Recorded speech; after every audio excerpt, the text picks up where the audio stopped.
Well, hello and welcome to another edition of the Aspiecast.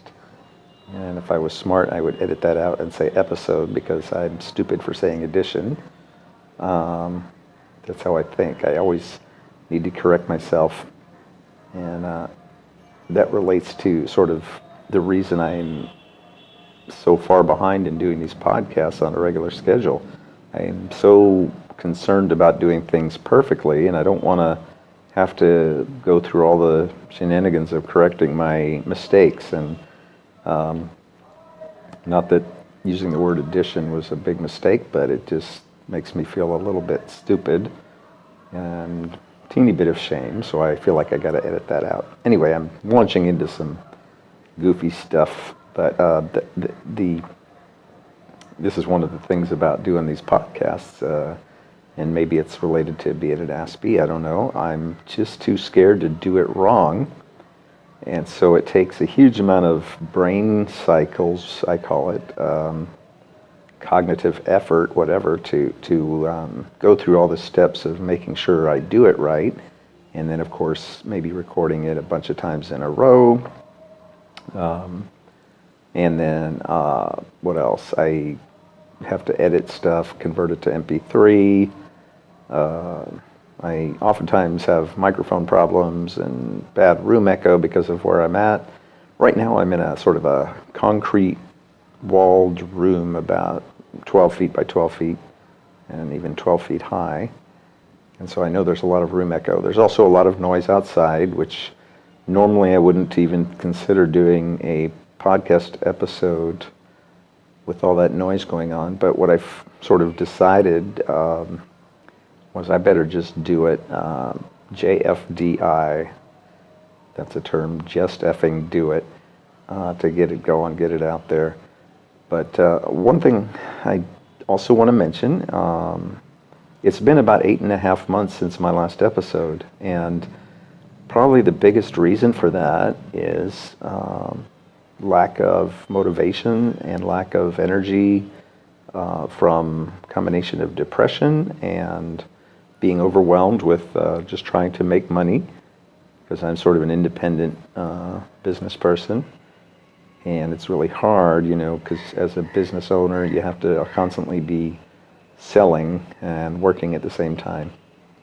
And it's really hard for an Aspie to sell, but that's sort of why I've had to learn a lot about maybe rules of selling, which means rules of being properly social or more typically social, I guess, using the neurotypical type of terminology. But anyway, so the reason I wanted to mention that that 8 months of delay, I want to convey that also is sort of a virtual episode, in that it conveys some of the issues that I face that sort of cause no output. And again, the issues are motivation, depression, and the need to do things perfectly, and the need to get all the right things in place. And so for me, that means microphone that's not going to sound bad, and I keep trying all these different microphones, getting a time of day when there's not so much noise, getting it where there's nobody around me that could hear me saying things, because I just don't want anybody to know these personal things, at least the people around me. And so all those factors come in there. It reminds me a little bit of the movie Adam, which I put up on videos.aspiecast.com, and that's an interesting movie because it conveys a lot of the types of things that Aspies face, and one of them was that the Asperger's character got fired from his job because he kept taking too long, and he was doing everything. He wanted to get everything done perfectly, but the business needed things just to be done in some fashion. So he ended up getting fired. So I would have probably gotten fired from doing the Aspiecast if I had a boss. And maybe I need a boss, I don't know.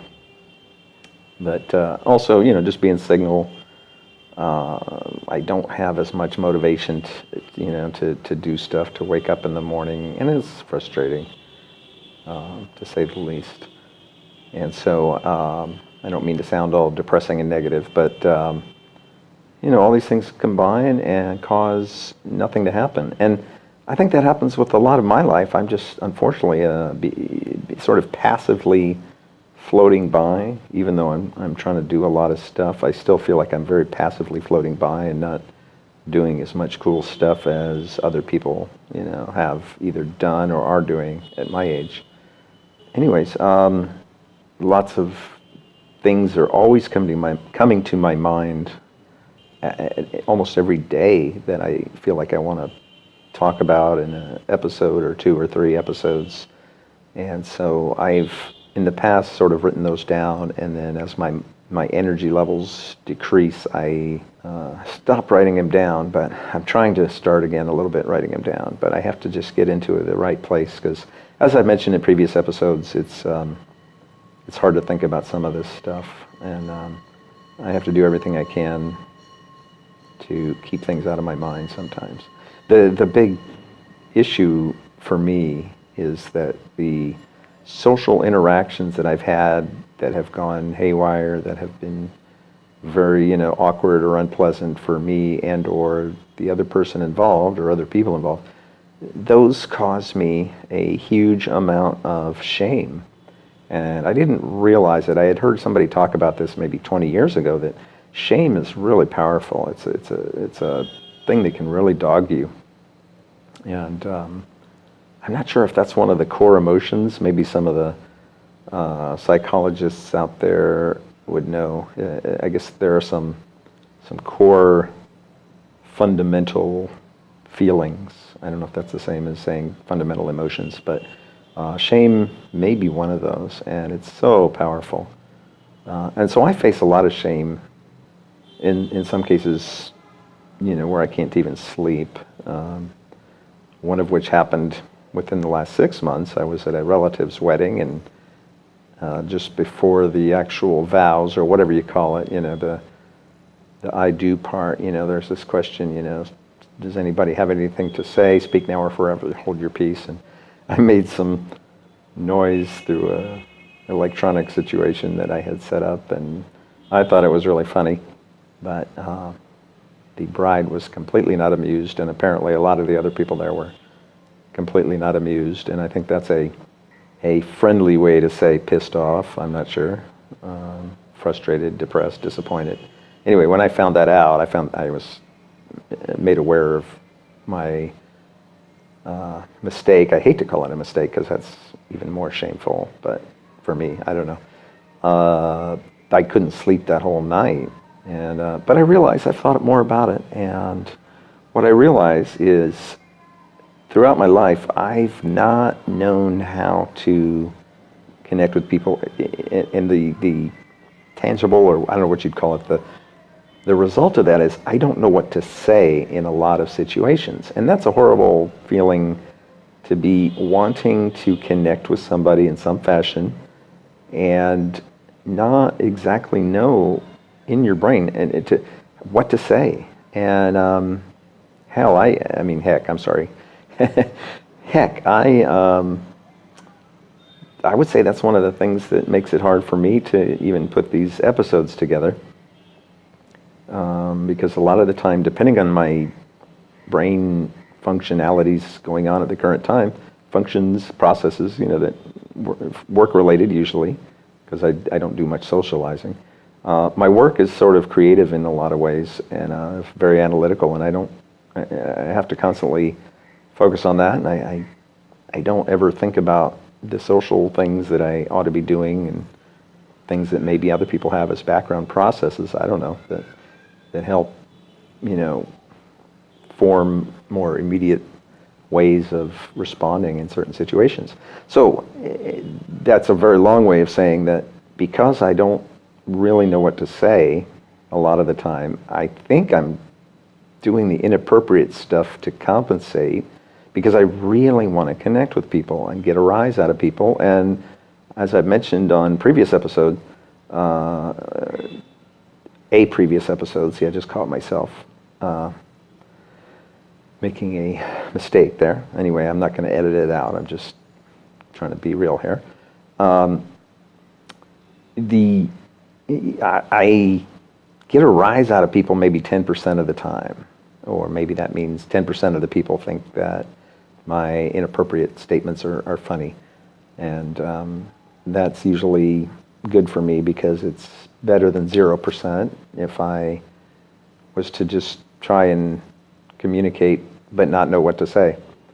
So anyway, I think that might be sort of the reason that I'm doing awkward things, even now at age 50, when I thought that I had put together in my mind all the right rules for interacting with people. Because a lot of people refuse to believe that I am an Aspie, and it's because I've put together a lot of rules based on probably just the huge amount of shame and the horrible, horrible feeling of not knowing what to say when you're face-to-face with somebody.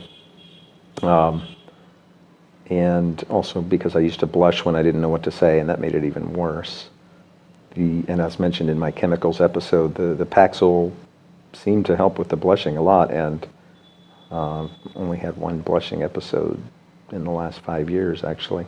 But all that, the blushing, the shame, the just whatever you call it, I don't know what the name for the feeling is, but not knowing what to say when you're face-to-face with somebody is just, maybe it's just tremendously embarrassing or something. Anyway, I think that's why I end up trying to be vulgar, but I'm not thinking I'm vulgar. I think I'm silly, and that's the way to get a rise out of somebody or get a reaction, and ideally, hopefully, a positive reaction. Now, and so the reason I'm going on about this is I've been in two sort of community Asperger's groups, and just from either meeting people through meetup.com groups, or I don't know, just I'm trying to think how I've met other Aspies. I guess meetup.com, really, in two different cities.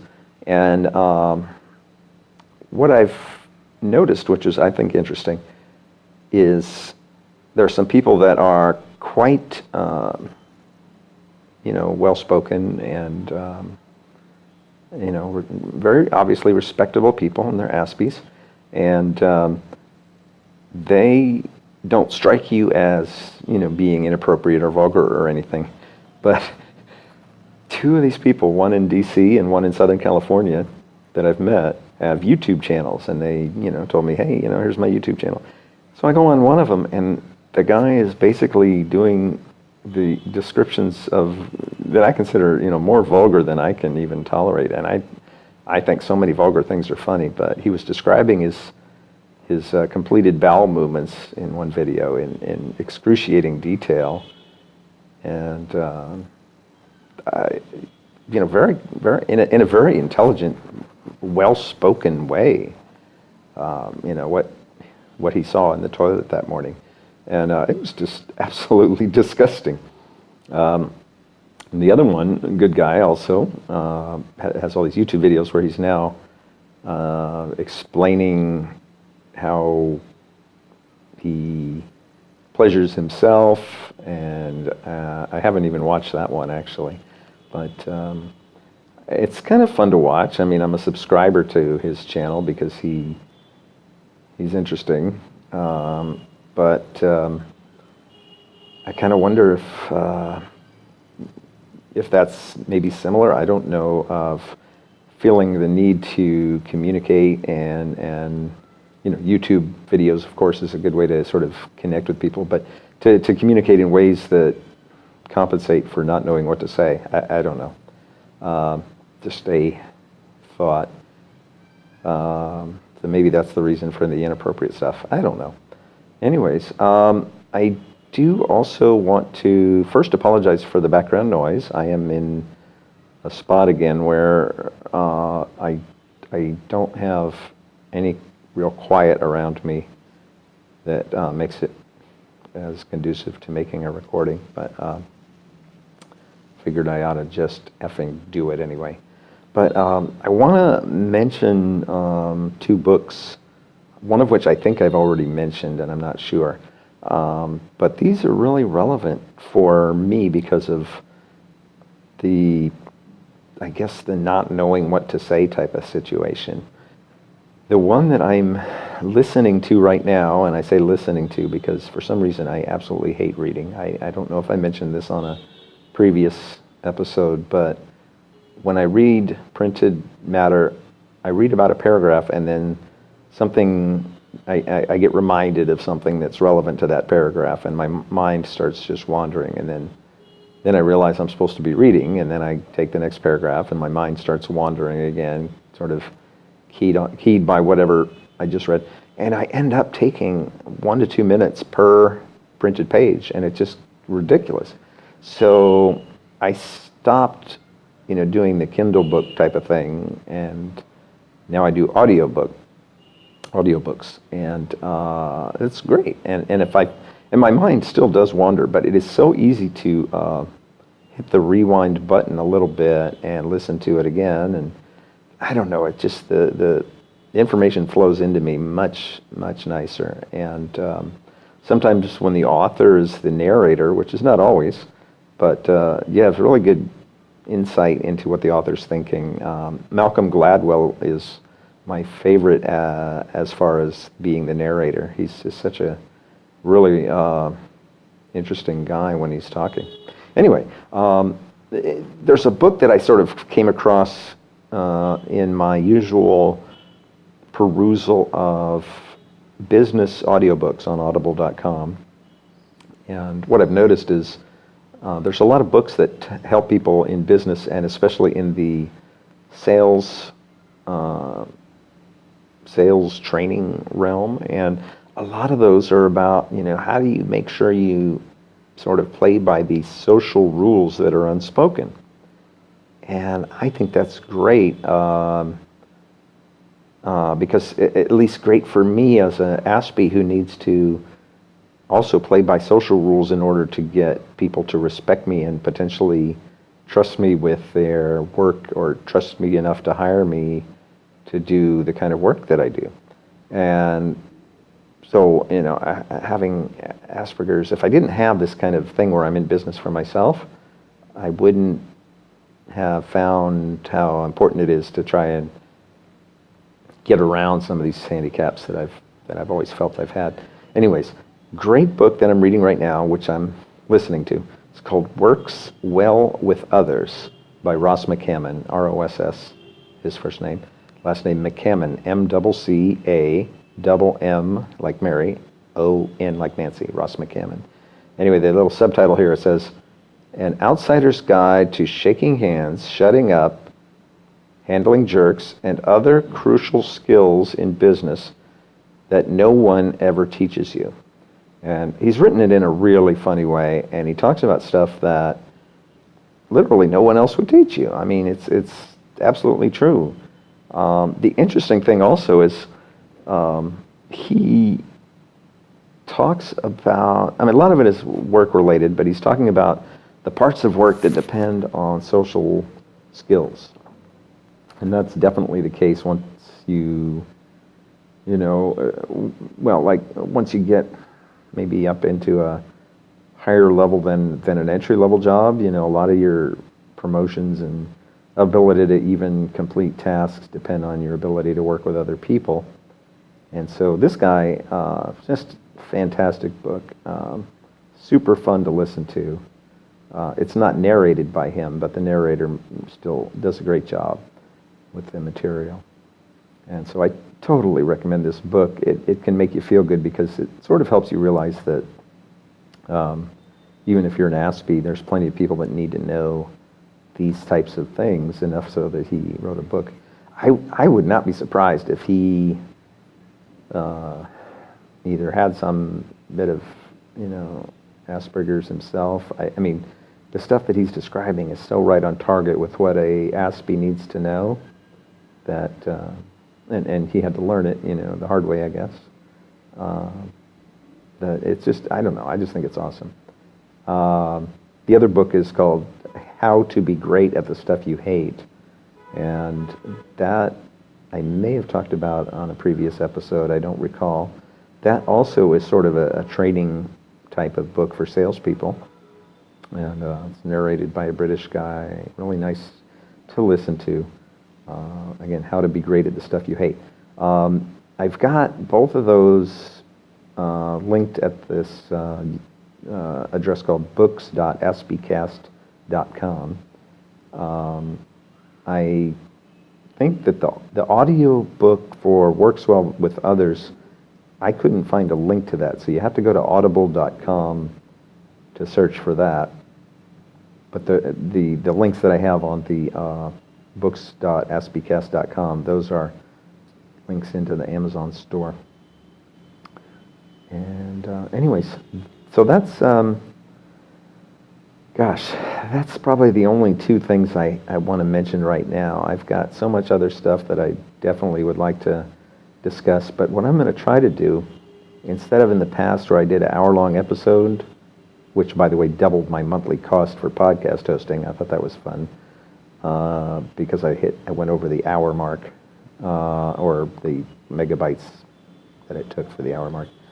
I'm going to maybe leave this one a little short, and then maybe that helps me have an easier time putting these together on a more frequent basis.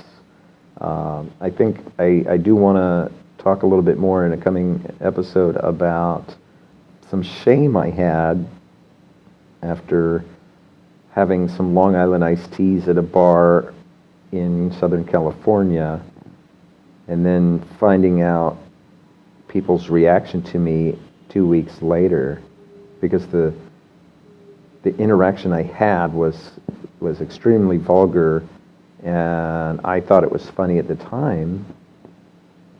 And then, probably within a couple hours of leaving there, I just felt totally ashamed for what I had done. And it partly because I think when I have alcohol, I want to be more funny than the person next to me. So the person next to me was trying to be funny in a vulgar way, and that just caused me to go over the limit of proper behavior in a place where you don't really know anybody. So that's that, and so I want to talk about that, and then the reaction I found on the part of the people that worked there when I went back 2 weeks later, still with a lot of shame. And let's see, that's about it. So I want to mention one other thing before I close, which is I've gotten some emails that are just amazing and insightful and really wonderful to to read. And I've been trying to respond in a timely manner, and it just hasn't worked.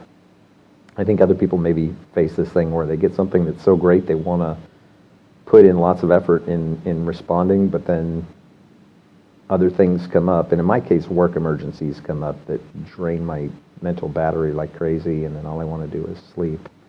So I just tried to start to respond, but I just want folks to know that I know how it feels to not get a response, especially when you send something into a podcaster, because I've done that and not gotten a response, and it does hurt.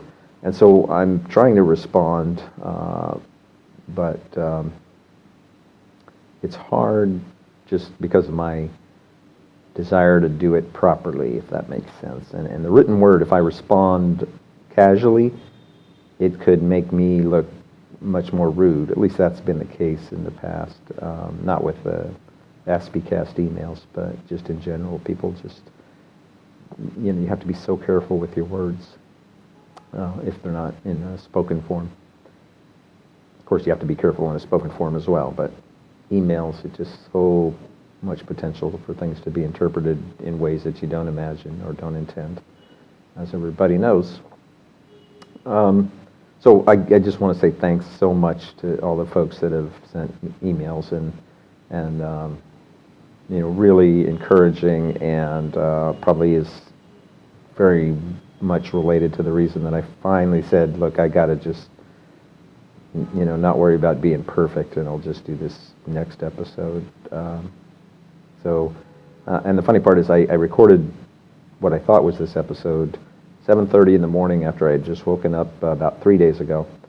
And it took me a whole lot of time to upload it, download it, edit, and then I listened to it, and I was just sounding so depressed, and I don't know why, but the whole voice thing from having just woken up, it just was just bad.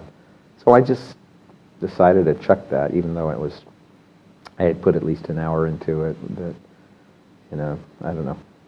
It felt like I put a lot of effort into it, but doing it this time separately, and we'll see how this one comes across. But do feel free to email me, aspiecast@gmail.com. And if you feel like there's something that you want to tell me that I should mention on another episode, that'd be great. I've gotten some good stuff that I kind of want to talk about from various emails, and other symptoms that folks have described that I never would have thought about, but it totally makes sense, as related to Asperger's.